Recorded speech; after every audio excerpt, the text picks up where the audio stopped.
تو یہ یاد رکھیں اچھی طریقے سے کہ ہمیشہ اپنے آپ کو اپنے رب کے فیصلوں پہ راضی رکھیں. ہمیشہ کوشش کریں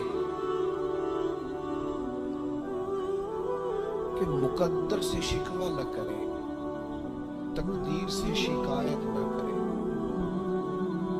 جو ہمیں نہیں ملا اس کے بارے میں اپنی طبیعت کے اندر تڑپ اور طلب نہ پیدا کریں. بس جو فیصلہ رب نے کر دیا اس فیصلے پر ہمیشہ راضی رہیں. یہ کر کے دیکھیں.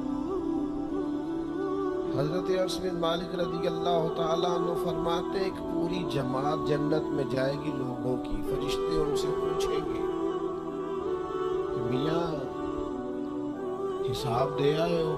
تو وہ کہیں گے ہمیں تو کسی نے حساب پوچھا ہی نہیں. ان سے پوچھا جائے گا پل سے رات دیکھی ہے؟ کہیں گے نہیں ہم نے تو نہیں دیکھی.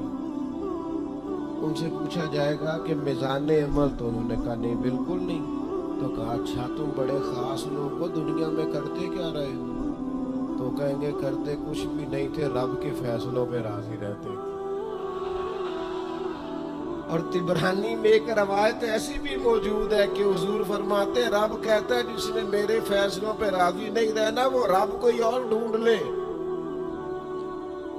اگر تم میرے فیصلے پہ راضی ہی نہیں ہو، او بھائی میں اپنے ادارے کا سربراہ ہوں، جو میرا فیصلہ نہیں مانے گا وہ نکلے گا ادارے سے.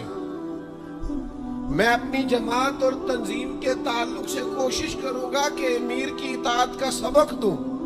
اگر کوئی نظم و ضبط درست نہیں کرے گا، یہ ایک حال ہے یہاں کے جو مینجمنٹ کے کام ہیں، معاملات ہیں، ایک سربراہ آپ نے بنایا ہوتا ہے. اب اس کی اگر بات نہیں مانے گا کوئی ورکر، کوئی کام کرنے والا، تو یقیناً وہ کہیں گے کہ میاں آپ بات نہیں مان رہے تو ہمارا نظم و ضبط خراب ہوتا ہے. لہذا اگر آپ نے ہمارے نظم کے اندر نہیں رہنا تو آپ نکل جائیں. تو اللہ کے فیصلوں کو جو لوگ تسلیم نہیں کرتے، اللہ کے فیصلوں کو جو لوگ تسلیم نہیں کرتے، یقیناً وہ کمزور ہو جاتے ہیں. آج بڑے لوگ ہیں جو وظیفے پوچھتے ہیں اللہ کیسے راضی ہوگا؟ بتاؤ وظیفہ آپ کو.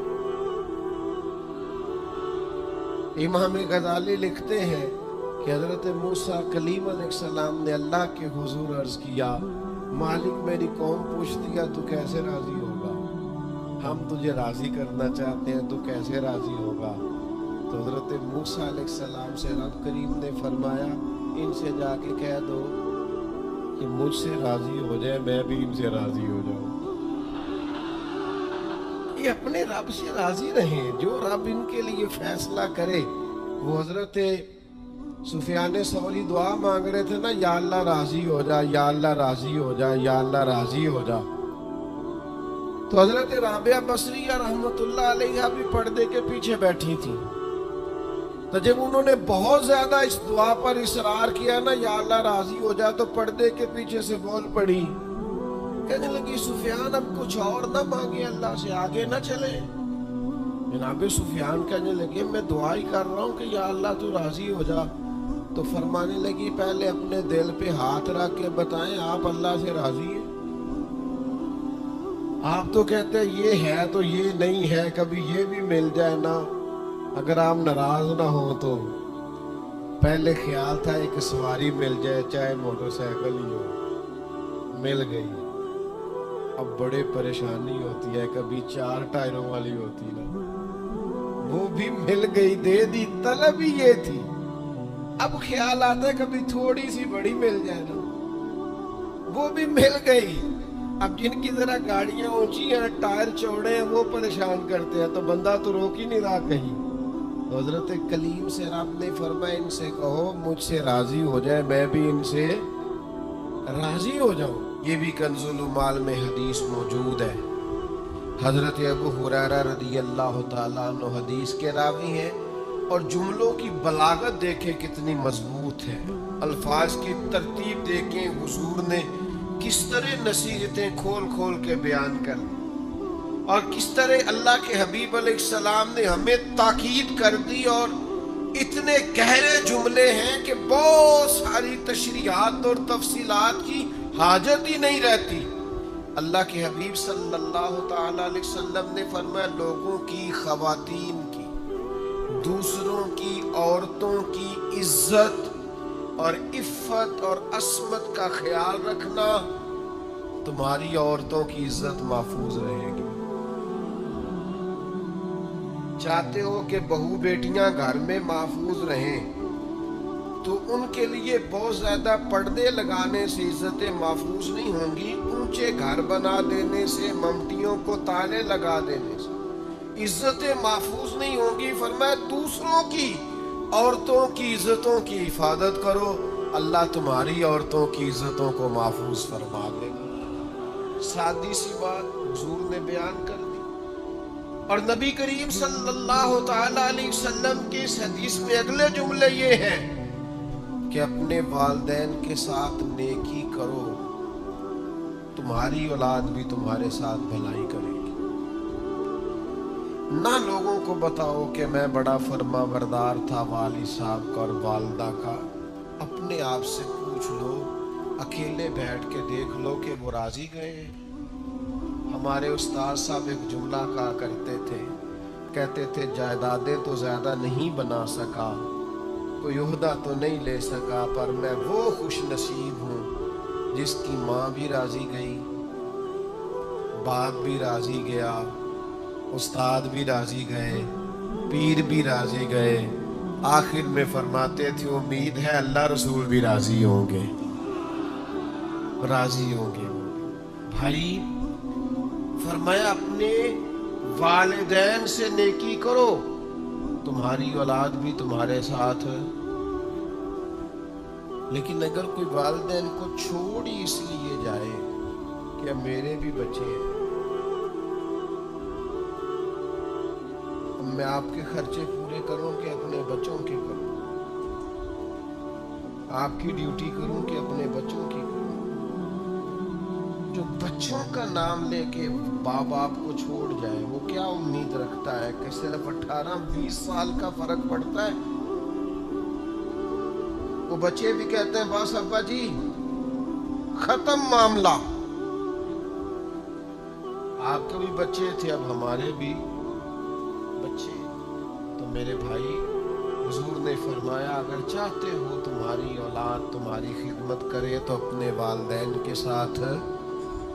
اب یہ جو آخری جملہ ہے نا حدیث کا، میرا بڑا ہی دل کرتا ہے کہ آپ سارے توجہ سے سنیں، میرا دل کرتا ہے آپ اس کو زیادہ خوبصورتی سے سنیں۔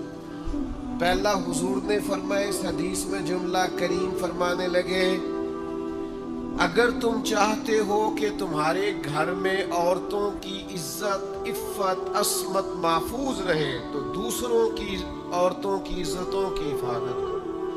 اگر تم چاہتے ہو تمہاری اولاد تمہاری فرما برداری کرے تو اپنے ماں باپ کی فرما برداری کرو۔ اور تیسرے نمبر پر نبی پاک علیہ السلام نے فرمایا جس کا بھائی اس کے پاس معذرت لے کے آیا اور اس نے اس کی معذرت قبول نہ کی، وہ میرے حوض کوثر پہ نہیں آ سکے۔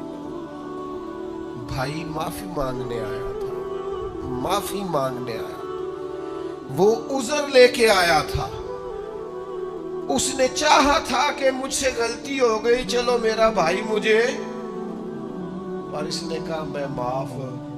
فرمایا ٹھیک ہے پھر تو حوض کوثر پہ نہیں آ سکے، معاف کر دے بھائی، درگزر کر دے عزیزوں سے، معافی دے دے دوستوں کو۔ اگر حوض کوثر کا جام پینا ہے تو سودا مہنگا نہیں ہے نا دنیا میں ایسے بھائی جنہوں نے مشکل وقت میں بھائیوں کو بڑا ستایا ہیں، جنہوں نے جائیداد کے معاملے میں بھائیوں کو بڑا ستایا ہیں، جنہوں نے یہ نہیں دیکھا کہ ہمارے بھائی نے کس مشقت سے پردیس میں کمائی کی ہے، انہوں نے بڑی تکلیف دی ہے، بھائی نیکی کرتا رہا یہ زیادتی کرتے رہے، لیکن سودا مہنگا نہیں سستا ہے۔ میرے حبیب نے فرمایا چل تو اسے معاف کر دے میں تجھے حوض کوثر کا جام دے دوں۔ میرا خیال ہے سودا مہنگا دیتے ہیں تکلیف بھائی، بڑی دیتے ہیں، بعض اوقات مشکل وقت میں چھوڑ جاتے ہیں، پلو باندھ کے سائیڈ پہ ہو جاتے ہیں، چھوٹے بہن بھائیوں کو دیکھ کے کہتے ہیں بھائی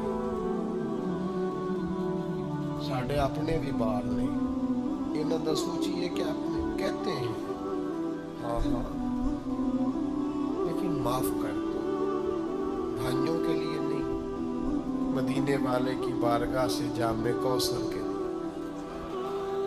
آج نہ نماز پڑھو نہ جب اللہ اکبر کہنے سے پہلے پہلے معاف کر دو، کو تیری زیادتیاں یاد ہیں،